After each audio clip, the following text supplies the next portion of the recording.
Spider-Man has been going in Marvel Comics since 1963, which means he has had hundreds upon hundreds upon hundreds of issues of work for you to dive into, which can make it really confusing trying to figure out a great starting point. So today I'm giving you 4 great options to start your Spider-Man reading journey. If you're a fan of the classic art style and you want to go right back to the beginning of Spider-Man, the best option you have is 1963's Amazing Spider-Man by Stan Lee and Steve Ditko. This is a fantastic option because it features obviously Peter getting bitten by the spider, losing Uncle Ben, becoming Spider-Man himself, and then facing down his first villains like Green Goblin, Doc Ock, Vulture, Sandman, and then also features the first appearances of the Daily Bugle, J. Jonah Jameson, and all of this kind of thing. So it is literally the building blocks of Spider-Man. If you're wondering where you can find this, the first option is Marvel Unlimited, which is their subscription service which hosts a whole ton of their comics. It is a fantastic resource if you're trying to get into comics. There is also the Marvel Amazing Spider-Man Epic Collection Volume 1,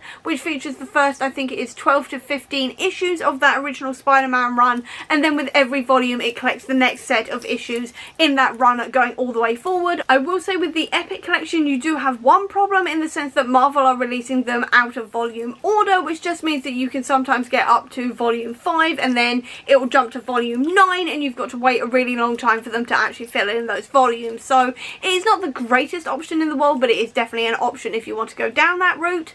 There is also Marvel Masterworks, which also collects the first 20 issues in one volume, and those ones actually do go in sequential order and are also released in volume order as well, which is fantastic. And then finally there is the Mighty Marvel Masterworks, and these ones collect 6 issues at a time, and it is a far more budget friendly option. If you're looking for a more one and done story, you could also go for Spider-Man Blue by Jeff Loeb, and this one is actually focusing on Peter Parker's love of Gwen Stacy. So if you're more interested in the Peter Parker personal life and you do not want to be bogged down in a whole ton of continuity or anything else, this is a great one to go for. You can just dive straight into it and without any other previous knowledge of Spider-Man, Gwen Stacy or anything else, and you will understand everything perfectly. If you want a good place to start that's a little bit more modern and a little bit darker, you could go for J. Michael Straczynski's Amazing Spider-Man. This one is a great one if you really do not like the original artwork or you just don't want to go all the way back to the 60s and you want something a little bit more modern. This is a great one. I will say it is a little bit polarizing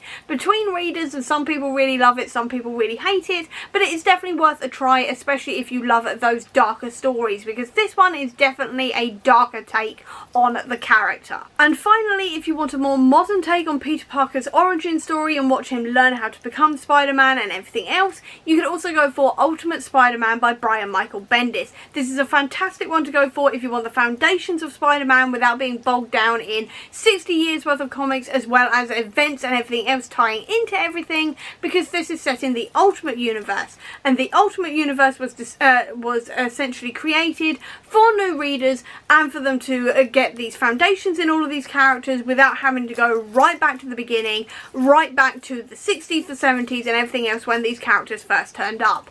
I will say that a lot of the volumes in here that aren't to do with Spider-Man are not the greatest, and they do involve a lot of problematic elements to them, but the Spider-Man one was an absolute hit and is well regarded as one of the greatest places to start with Spider-Man comics if you are brand new and you want to start with something more modern. And that is my 4 best starting points for Spider-Man. So I hope you enjoyed this video and you found it useful. If you did, please do give me a thumbs up. Comment down below if there's any other Marvel character you'd like to see me cover so I can get working on that.